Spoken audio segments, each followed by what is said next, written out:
ਦੇ ਭਲਾਈਏ ਤੇ ਸ਼ੁਰੂਆਤ ਕਰੀਏ ਆਪਾਂ ਰਿਪੋਰਟ ਜਿਹੜੀ ਕਿ ਆਈ ਹੈ ਵੀਡੀਓ ਕਾਂਡ ਦੇ ਮਾਮਲੇ ਦੇ ਵਿੱਚ।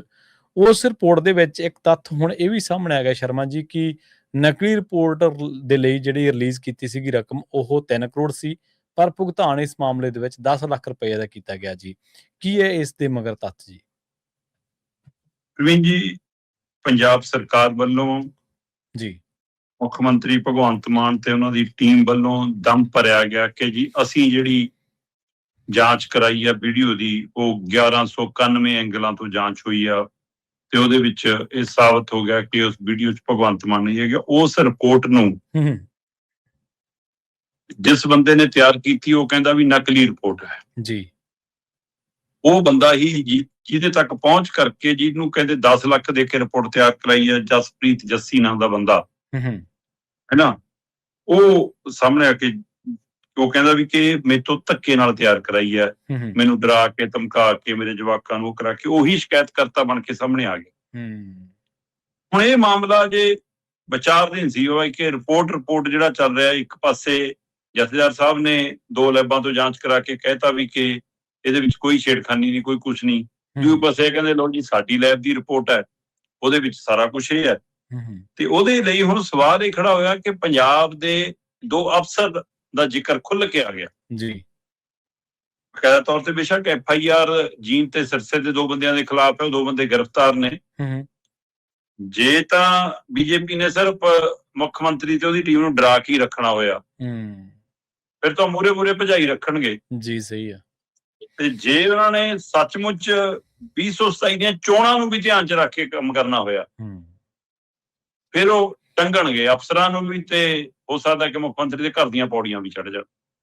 ਮੈਂ ਇਨਸਾਫ ਦੀ ਗੱਲ ਨਹੀਂ ਕਰ ਰਿਹਾ ਕਿ ਕੋਈ ਵੀ ਤੇਰੇ ਇਨਸਾਫ ਦੀ ਮਨਸ਼ਾ ਨਾਲ ਕੰਮ ਕਰ ਰਿਹਾ, ਨਾ ਸਾਰੀਆਂ ਧਿਰਾਂ ਸਿਰਫ ਵੋਟਾਂ ਦੀ ਮਨਸ਼ਾ ਨਾਲ ਕੰਮ ਕਰ ਰਹੀਆਂ। ਇਸ ਲਈ ਇਹ ਦੇਖਣ ਵਾਲੀ ਗੱਲ ਹੈ ਕਿ ਬੀਜੇਪੀ ਕੀ ਆਮ ਆਦਮੀ ਪਾਰਟੀ ਦੀ ਲੀਡਰਸ਼ਿਪ ਨੂੰ ਇਹ ਅਜੇ ਮੂਹਰੇ ਰੱਖਦੀ ਹੈ ਕਿ ਆਪਣੇ ਆਪ ਨੂੰ ਮੂਹਰੇ ਰੱਖਣ ਦੀ ਕਵਾਇਦ ਵੱਲ ਵੀ ਜਾਂਦੀ ਹੈ। ਪਰ ਸਵਾਲ ਤਾਂ ਉਹਨਾਂ ਅਫਸਰਾਂ ਅਧਿਕਾਰੀਆਂ ਤੇ ਜਿਨ੍ਹਾਂ ਦਾ ਜ਼ਿਕਰ ਆ ਰਿਹਾ ਜੀ। 2 ਨਾਮ ਨੇ, ਪੁਲਿਸ ਕਮਿਸ਼ਨਰ ਲੁਧਿਆਣਾ ਸਵਪਨ ਸ਼ਰਮਾ ਜੀ, ਇਸੇ ਤਰ੍ਹਾਂ SP ਕ੍ਰਾਈਮ ਜਸ਼ਨਦੀਪ ਸਿੰਘ ਗਿੱਲ। ਇਹ 2 ਨਾਮ ਕਹਿੰਦੇ ਵੀ ਸਰਕਾਰੀ ਗੱਡੀਆਂ ਇੱਥੋਂ ਗਈਆਂ ਗੁੜਗਾਉਂ, ਹੈ ਨਾ, ਬੜਾ ਨਾਮੀ ਗ੍ਰਾਮੀ 5 ਸਟਾਰ ਹੋਟਲ ਕਰਾਊਨ ਪਲਾਜ਼ਾ, ਉਹਦੀਆਂ ਵੀਡੀਓ ਆ ਗਈਆਂ ਜੀ ਕਿ ਲਓ ਜੀ ਰੋਟੀ ਖਾ ਰਹੇ ਨੇ ਸਵੇਰ ਦੀ, ਬ੍ਰੇਕਫਾਸਟ ਜਿਹਨੂੰ ਕਹਿੰਦੇ ਨੇ ਜੀ, ਆਹ ਲਓ ਜੀ ਬਾਹਰ ਲੌਬੀ 'ਚ ਬੈਠੇ ਨੇ ਜੀ, ਚੱਲ ਰਿਹਾ ਜੀ, ਉੱਥੇ ਹੀ ਰਿਪੋਰਟਾਂ ਤਿਆਰ ਹੋ ਰਹੀਆਂ ਨੇ ਕਹਿੰਦੇ। ਹੁਣ ਉਹ ਬੰਦਾ ਕਹਿੰਦਾ ਵੀ ਆਹ ਚੱਕੋ ਮੇਰੇ ਖਾਤਿਆਂ ਦਾ ਹਿਸਾਬ ਕਿਤਾਬ ਇੰਨੇ, ਆਹ ਫਲਾਣੇ ਖਾਤੇ ਦੇ ਵਿੱਚ 7 ਲੱਖ ਪਵਾਏ, ਆ ਫਲਾਣੇ ਖਾਤੇ 'ਚ 3 ਲੱਖ ਪਵਾਏ ਜੀ, 10 ਲੱਖ ਆਇਆ ਜੀ ਮੇਰੇ ਕੋਲ। ਠੀਕ ਹੈ ਜੀ। ਉਹਦੇ ਬੱਟੇ ਮੇਰੇ ਤੋਂ ਰਿਪੋਰਟ ਲਈ ਹੈ। ਵਿਕਰਮ ਮਜੀਠੀਆ ਕਹਿੰਦਾ ਵੀ 3 ਕਰੋੜ ਜਾਰੀ ਹੋਏ ਨੇ। ਹੁਣ ਵਿਕਰਮ ਮਜੀਠੀਆ ਕੋਲੇ ਜਾਣਕਾਰੀ ਕਿੱਥੋਂ ਆ ਜੀ? ਔਰ ਉਹ ਦੋਸ਼ ਸਿੱਧਾ ਪੰਜਾਬ ਦੇ ਪੁਲਿਸ ਤੰਤਰ ਤੇ ਲੱਗ ਰਿਹਾ ਕਿ ਪੁਲਿਸ ਦਾ ਸੀਕ੍ਰੇਟ ਫੰਡ ਹੁੰਦਾ ਇੱਕ, ਉਹ ਸੀਕ੍ਰੇਟ ਫੰਡ ਦੇ ਵਿੱਚੋਂ ਇਸ ਕੰਮ ਦੇ ਲਈ, ਇਹ ਨਕਲੀ ਰਿਪੋਰਟ ਦੇ ਲਈ 3 ਕਰੋੜ ਰੁਪਇਆ ਰਿਲੀਜ਼ ਹੋਇਆ। ਅੱਛਾ। ਹੁਣ ਮਤਲਬ ਗੁੜਗਾਉਂ ਗੱਡੀਆਂ ਨੇ ਜਾਣਾ ਹੋਵੇ 2 3 4 5 ਗੱਡੀਆਂ, ਤਾਂ ਕੀ ਉਹ ਲੱਖਾਂ ਦਾ ਤੇਲ ਪੀ ਜਾਂਦੀ ਹੈ?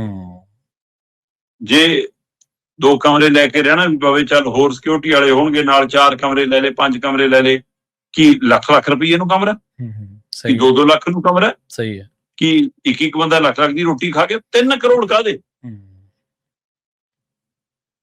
ਪੈਸੇ ਤਾਂ ਜੇ ਸੁੱਕਾ ਪੱਕਾ ਹਿਸਾਬ ਲਾਓ ਤਾਂ ਇਹ ਸਾਰਾ ਰੋਟੀ ਪਾਣੀ ਮਿਲਾ ਕੇ ਜਿਸ 5 ਸਟਾਰ ਦਾ ਫਾਰਮੂਲੇ ਜਿਹੜੇ ਲਾਉਂਦੇ ਨੇ ਤਾਂ ਵੀ ਇਹ ਲੱਖ 2 ਲੱਖ 3 ਲੱਖ ਤੋਂ ਉੱਪਰ ਨਹੀਂ ਬਣਦਾ। ਚਲੋ ਮੈਂ ਕਹਿੰਦਾ ਤੁਸੀਂ ਉੱਕਾ ਪੱਕਾ ਹਿਸਾਬ ਲਾ ਲਓ ਕਿ ਵੀ ਪਤਾ ਨਹੀਂ ਵੀ ਜੇ 10 ਲੱਖ ਉਹਨੂੰ ਦਿੱਤਾ, ਹੋ ਸਕਦਾ ਹੋਰ ਕਿਸੇ ਦਾ ਵੀ ਆ 2 ਜਿਹੜੇ ਫੜੇ ਨੇ ਉਹਨਾਂ ਦਾ ਹੀ ਮਾੜਾ ਮੋਟਾ ਮੂੰਹ ਬੰਦ ਕੀਤਾ ਹੋਵੇ, ਕੁਛ ਕੀਤਾ ਹੋਵੇ, ਆਪਾਂ ਲਾ ਲਈਏ ਕਿ 20 ਲੱਖ ਖਰਚਤਾ ਤੇ 2 ਕਰੋੜ 80 ਲੱਖ ਰੁਪਈਆ ਕਿੱਥੇ ਗਿਆ? ਉਹਦਾ ਹਿਸਾਬ ਕਿਹਨੇ ਦੇਣਾ? ਸਹੀ ਹੈ, ਬਿਲਕੁਲ। DGP ਸਾਹਿਬ ਆ ਕੇ ਦੱਸਣ ਕਿ ਵਿਕਰਮ ਮਜੀਠੀਆ ਝੂਠ ਬੋਲਦਾ, ਅਸੀਂ FIR ਕਰਤੀ, 3 ਕਰੋੜ ਤਾਂ ਜਾਰੀ ਨਹੀਂ ਹੋਇਆ, ਦੱਸ ਦੇਣ ਆ ਕੇ, ਆਪਣਾ ਰਿਕਾਰਡ ਦੇ ਦੇਣ ਜੀ, ਅਦਾਲਤ 'ਚ ਉਹ ਵੀ ਸਾਬਤ ਹੋ ਜਾਊਗਾ। ਜਾਂ ਫਿਰ ਹੁਣ ਮੰਨਣਾ ਪਊਗਾ ਫਿਰ ਇਹ ਮਾਮਲਾ ਗ੍ਰਹਿ ਵਿਭਾਗ ਤੱਕ ਜਾਂਦਾ। ਗ੍ਰਹਿ ਵਿਭਾਗ ਦੇ ਮੁਖੀ ਭਗਵੰਤ ਮਾਨ ਨੇ, ਕੀ ਭਗਵੰਤ ਮਾਨ ਦੇ ਹੁਕਮ ਨੇ? ਸਹੀ ਹੈ। ਕਿਉਂਕਿ ਜੇ ਬਹਿਬਲ ਕਲਾਂ ਬਰਗਾੜੀ ਕਾਂਡ ਦੇ ਲਈ ਗ੍ਰਹਿ ਮੰਤਰੀ ਹੁੰਦਿਆਂ ਸੁਖਬੀਰ ਬਾਦਲ ਹੁਣ ਤੱਕ ਨਹੀਂ ਆਪਣਾ ਪਿੱਛਾ ਛਡਾ ਸਕੇ। ਅੱਜ ਵੀ ਆਵਾਮ ਪੁੱਛਦਾ ਕਿ ਲਓ ਜੀ ਸੁਖਬੀਰ ਜੀ ਦਿਓ ਜਵਾਬ, ਤੁਸੀਂ ਸੀ ਗ੍ਰਹਿ ਮੰਤਰੀ, ਗੋਲੀਆਂ ਚਲਾਉਣ ਦਾ ਹੁਕਮ ਕਿਹਨੇ ਦਿੱਤਾ? ਸਹੀ ਹੈ। ਤੇ ਅੱਜ ਭਗਵੰਤ ਮਾਨ ਜੀ ਤੁਸੀਂ ਹੋ ਗ੍ਰਹਿ ਮੰਤਰੀ ਪੰਜਾਬ ਦੇ, ਦਿਓ ਜਵਾਬ। 3 ਕਰੋੜ ਰਿਲੀਜ਼ ਕਰਾਉਣ ਦਾ, ਨਕਲੀ ਰਿਪੋਰਟ ਤਿਆਰ ਕਰਾਉਣ ਦਾ ਹੁਕਮ ਕਿਹਨੇ ਦਿੱਤਾ? ਜੀ ਜਵਾਬ ਤਾਂ ਦੇਣਾ ਪੈਣਾ। ਹਾਂ, ਡੀਜੀਪੀ ਤੋਂ ਜ਼ਿਆਦਾ ਉਮੀਦ ਪਾਲਣੀ ਨਹੀਂ ਚਾਹੀਦੀ ਮੈਨੂੰ ਲੱਗਦਾ। ਸਹੀ ਹੈ, ਬਿਲਕੁਲ। ਡੀਜੀਪੀ ਤੋਂ ਹੁਣ ਜਾਂਚ ਕਰਵਾ ਲੈਣ ਫਿਰ ਇਸ ਗੱਲ ਦੀ ਵੀ। ਸਰਕਾਰ ਕਹਿ ਦੇਵੇ ਨਾ ਕਿ ਅਸੀਂ ਜਾਂਚ ਕਰਾ ਲੈਂਦੇ ਹਾਂ ਕਿ ਜੀ ਇਹ 3 ਕਰੋੜ ਜਾਰੀ ਹੋਇਆ ਕਿ ਨਹੀਂ ਹੋਇਆ, ਇੱਕ ਵਫਦ ਫੇਰ ਲੈ ਕੇ ਚੱਲ ਜਾਣਾ ਹਰਪਾਲ ਚੀਮਾ। ਸਹੀ ਹੈ। ਬਲਤੇਜ ਪੰਨੂ ਪਹਿਲੇ ਹੀ ਨੇ ਨਾਲ ਲੈ ਜਾਣ। ਪਰ ਪ੍ਰਵੀਨ ਜੀ ਸਵਾਲ ਤਾਂ ਇਹ ਹੈ ਕਿ ਹਲੇ ਚੰਦ ਦਿਨ ਪਹਿਲਾਂ ਇੱਕ ਦੇ ਕੇ ਆਏ ਨੇ ਮੰਗ ਪੱਤਰ ਕਿ ਅਸੀਂ ਜਾਂਚ ਕਰਾਉਣੀ ਹੈ ਜੀ ਇਸ ਮਸਲੇ ਦੀ, ਕਿ ਵੀਡੀਓ ਕਿੱਥੋਂ ਬਣੀ, ਕਿਹਨੇ ਬਣਾਈ, ਕੀ ਮਾਮਲਾ ਹੈ ਜੀ ਇਹ ਸਾਰਾ। ਜਾਣਬੁੱਝ ਕੇ ਜਦੋਂ ਜਥੇਦਾਰ ਸਾਹਿਬ ਨੇ ਐਲਾਨ ਕੀਤਾ ਤਾਂ ਡੀਜੀਪੀ ਸਾਹਿਬ ਨੂੰ ਮਿਲਣਗੇ। ਵੈਸੇ ਡੀਜੀਪੀ ਆਪ ਨਹੀਂ ਮਿਲਦਾ, ਸਰਕਾਰ ਵਿਰੋਧੀ ਧਿਰ ਦਾ ਕੀ ਮਿਲਣਾ, ਸਰਕਾਰ ਨੂੰ ਵੀ ਨਹੀਂ ਮਿਲਦਾ। ਉਹਨੇ ਅੱਗੇ ਆਪਣਾ ਅਫਸਰ ਦਿੱਤਾ ਕਿ ਲਓ ਇਹਨੂੰ ਦੇ ਜਾਓ। ਸਰਕਾਰ ਵਾਲੇ ਤਾਂ ਆਪ ਜਾ ਕੇ ਬਹਿ ਜਾਂਦੇ ਆ। ਚਲੋ ਇਹ ਤਾਂ 4 ਦਿਨਾਂ ਦੀ ਗੱਲ ਹੈ, ਜੇ 4 ਦਿਨ ਹੋਏ ਨੇ ਜਾਂਚ ਸ਼ਾਇਦ ਟਾਈਮ ਲੱਗ ਜਾਵੇ ਜੀ। ਤੁਹਾਨੂੰ ਯਾਦ ਹੈ ਮਿਸ਼ਨ ਲੋਟਸ ਦੇ ਨਾਂ ਦੇ ਉੱਤੇ ਵੀ ਗਏ ਸੀ ਹਰਪਾਲ ਚੀਮਾ ਜੀ ਬਾਬਤ ਲੈ ਕੇ ਸ਼ਿਕਾਇਤ ਦੇਣਗੇ ਜੀ ਡੀਜੀਪੀ ਸਾਹਿਬ ਕਰਿਓ ਜਾਂਚ ਕਿ ਜੀ ਕੌਣ ਆਇਆ ਸੀ ਸਾਨੂੰ ਖਰੀਦਣ। ਅੱਜ ਤੱਕ ਉਹ ਜਾਂਚ ਕਿਉਂ ਨਹੀਂ ਸਾਹਮਣੇ ਆਈ? ਸਹੀ ਹੈ, ਬਿਲਕੁਲ। ਨਾ ਉਹ ਜਾਂਚ ਸਾਹਮਣੇ ਆਈ, ਨਾ ਜਿਹੜੀ ਪਹਿਲਾਂ ਦੇਖਿਆ ਨਾ ਉਹ ਜਾਂਚ ਸਾਹਮਣੇ ਆਉਣੀ, ਨਾ 3 ਕਰੋੜ ਦੀ ਜਾਂਚ ਤੁਸੀਂ ਕਰਾਉਣੀ। ਸਹੀ ਹੈ, ਕਿਉਂਕਿ ਸਾਰੀ ਦਾਲ ਤੁਸੀਂ ਕਾਲੀ ਰਝਾ ਰਹੇ ਹੋ। ਸੋ ਇਸ ਲਈ ਦਾਲ ਹੀ ਕਾਲੀ ਹੈ ਜਨਾਬ, ਇਹਦਾ ਕੁਛ ਨਹੀਂ ਹਿੱਲਾ ਵਸੀਲਾ ਹੋਣਾ। ਇਹ ਅਜੇ ਤਾਂ ਇਹ ਇੱਕ ਪਰਤ ਖੁੱਲੀ ਹੈ, ਇਹ ਤਾਂ ਜਿਉਂ-ਜਿਉਂ ਚੋਣਾਂ ਨੇੜੇ ਆਉਣੀਆਂ ਪਰਤਾਂ ਬਹੁਤ ਖੁੱਲਣੀਆਂ, ਪਰ ਭਗਤਾਂ ਤੇ ਭੇਡਾਂ ਨੂੰ ਹੁਣ ਫਰਕ ਨਹੀਂ ਪੈਂਦਾ। ਸਹੀ ਹੈ ਜੀ, ਬਿਲਕੁਲ।